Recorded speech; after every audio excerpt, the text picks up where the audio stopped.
أولئك على هدى من ربهم وأولئك هم المفلحون. They are on true guidance from their Lord and they are the successful.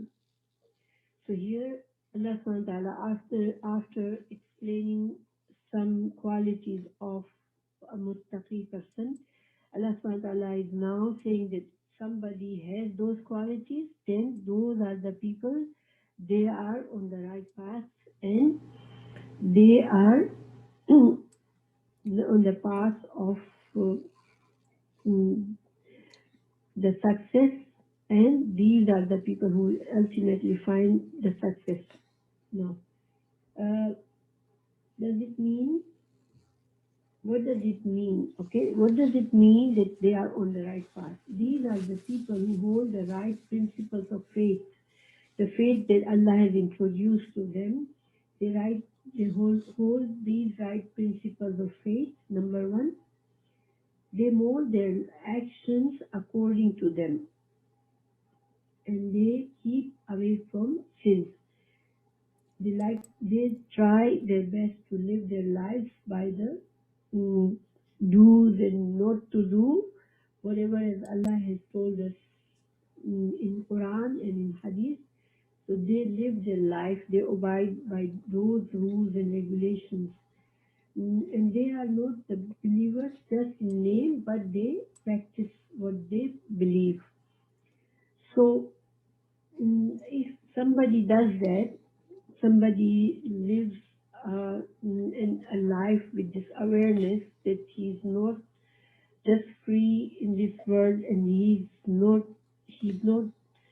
accountable for anything that he does, that person is not on the right path. On the other hand, the person on the right path, he has this awareness that he is created by Allah and he has some rights of Allah to worship him, like because he is the creation and all Allah's creation has to worship Allah because Allah is the creator. And the word to worship means to love him and to obey him and to fear him. And then Allah said in the beginning of Surah Al Baqarah that Aqimus Salah wa Atuz Zakah. To those people, when we establish Salat, we are actually trying to this is Allah's right, and we are trying to fulfill that right by worshipping Allah, showing by action. Our action, namaz is an action, right? So by our action, we are actually trying to prove that yes, we believe. So we try to worship Allah by our salat. And when we give charity, that means that we are trying to fulfill people's rights. So in this world, we have Allah's right and we have people's right, and we have to try to our best to fulfill both rights. And so if somebody is walking on this right path of Allah, then Allah says that these are the people who are successful. Ulaika humul muflihun. These are the people who are going to be successful. Now, success here is not for this word. It's not in the meaning of the success in this word, but it's the meaning of to success in hereafter, and that is to save themselves from hellfire and to earn the Jannah, Allah's paradise, and live their life forever in Jannah. So this is the actual success. Now, does it mean that a person who wants the success in hereafter has to live miserable in this world and don't look at any of the blessings of Allah, just try to live as sacrificed? Their life has to be all their desires have to be sacrificed? No, it doesn't mean that. Allah says in Quran himself that he has created all that for human beings. So Allah has given us so many blessings in this world too. But of course, the blessings in this world, they are temporary and they are much less than what the blessings are in hereafter. But we still are allowed to achieve and Allah's blessing for ourselves. We earn Allah's blessings in this world too by working hard, by trying our best. But our we have to remember that we follow Allah's law and we try to achieve all these blessings in a rightful way, and we avoid the wrongful ways, and we remember Allah's right to worship Him, and we remember humans' right on us to not to harm others just to get benefit for ourselves, and we share our blessings for the people who are less fortunate to us. So this is kind of a small picture of all what our faith is. So if somebody mm, follows this faith, then inshallah they will succeed in hereafter. And this is why we need to learn Quran so we can understand more in detail that what are obstacles in our way, what is gonna be difficult, what is gonna make it difficult for us to follow Allah's right path, and what are the things that could help us to follow this path, and what are the details of this path. And we try our best to follow that, and just by trying, we earn Allah's pleasure, inshallah. We can make many mistakes in our way, but if as long as we remember Allah and we keep turning to Allah for His help, and we keep asking, whenever we make a mistake, we turn back to Allah and we ask His forgiveness. And this is the Salat does. Every time, 5 times, we turn to Allah. So we are actually reminding ourselves that we have to abide by Allah's laws, and we have to ask Allah's help. And Surah Fatiha is read in every namaz, and we remember in Surah Fatiha that we have to ask Allah for the right path and guidance. So this is the summary of this is a little bit about these 5 ayahs. Now, I just want to explain the words a little bit more in detail. Allah says these are the people who are muflihun. And here there's another word that needs an explanation is hudan. Ulaika ala hudan. These are the people that are on the right, on the hidayah, on the path of the right path from Allah. So let's say a word hidayah, I have talked about it a little bit that it has 3 levels, okay? So one is to recognize the right path. Number 2 level is to start walking on that path and be steadfast on it. And number 3 is to reach to your final goal, this is reach to your success. This is the word hidayah is includes in it.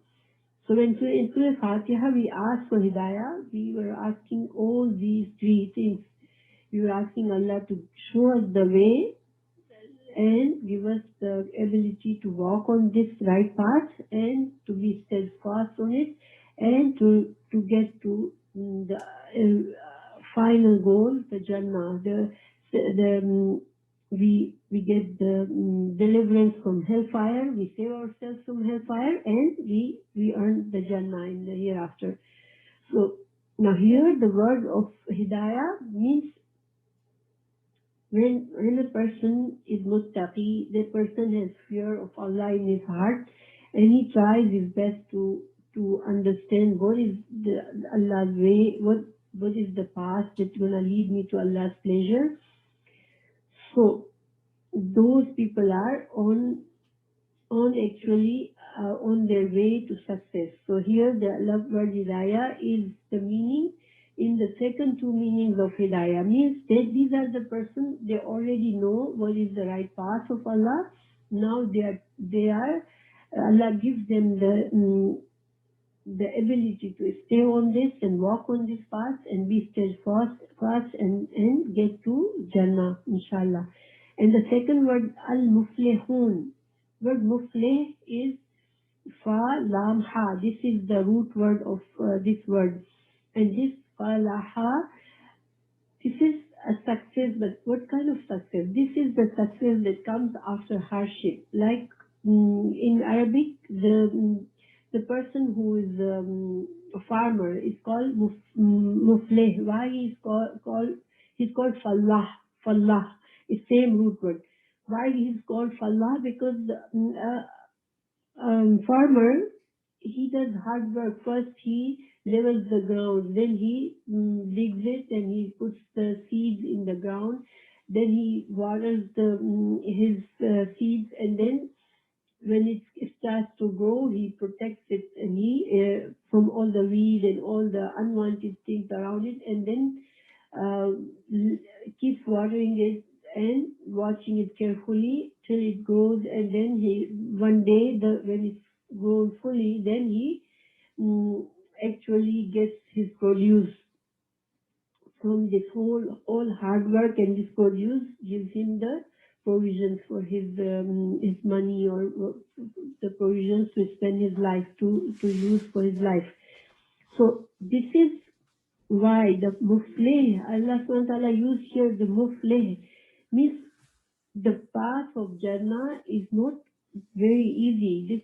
This path is we have to try all our life. We have to keep reminding ourselves. We have to work hard to stay on this path and try our best to do good deeds and try our best to stay away from bad things that could earn us Allah's anger. So this is like a constant struggle and after this struggle, we eventually, there's a food, in the end, we have a food which is like far greater than our expectation. Allah, if we save ourselves from hellfire, inshallah, and we earn Allah's Jannah, this is like such a great reward for this work in this dunya that it's unbelievable. See, the dunya is it's very small compared to hereafter, because if let's say a person lives 100 years, okay, but it's in this 100 years too, he will not have the whole. I mean, he might have let's say this person is so fortunate that he lived for 100 years and he lived a very good life. He achieved everything what he wanted in this life, but still one day he would have to leave everything, and his death would take him away from everything, and then when he had spent this 100 years not thinking about his hereafter, that means he did not earn anything for hereafter. He did not think about who God is, who Allah is. He never tried anything to please Allah, or he never turned to Allah asking forgiveness for any wrongdoings. So that means he did not earn anything for hereafter, and then he's the big loser, because the hereafter life is forever and ever. So anything in this world is, we have to have a proper picture here. We have to understand that we don't lose the benefits of hereafter just for this temporary world. See, we work hard in this world to make our good future, and this is fine.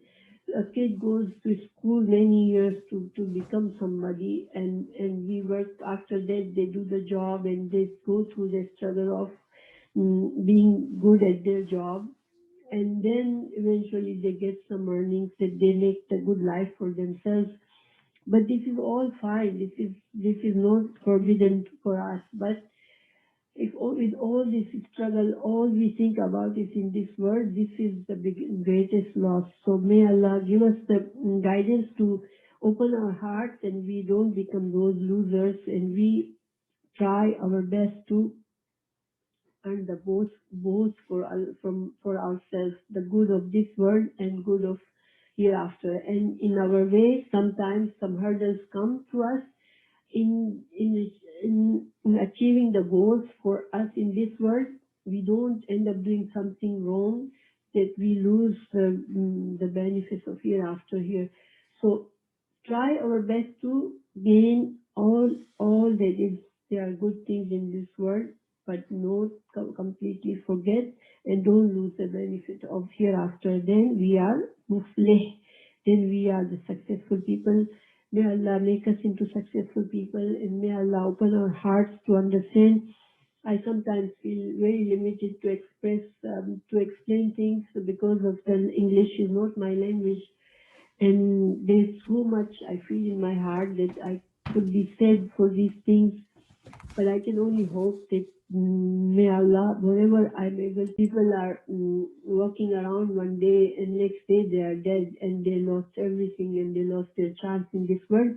So may Allah give us, bless us with this wisdom and open our eyes, and may Allah help us to, so we can have those people that we can love them, that we love them, and we can explain them the right path. So inshallah in Jannah we can have our families with us, because in when here we might be family, but in hereafter people of Jannah would be their family, and people of hellfire would not have any family, or they won't have any friends, because that life would be so miserable that everybody would be just too busy facing their own pain and miserable, facing their miserable life, that they won't have a chance to think about anybody else or anyone, and they will hate everybody around, everything around them. But people of Jannah would love each other, and they would be um, uh, giving pleasure to each other. So may Allah make us a family in hereafter, and may Allah give us the wisdom not to lose all our time in just gaining just this world and forget about the hereafter. So may Allah accept our prayers, and if there is anything that I did not explain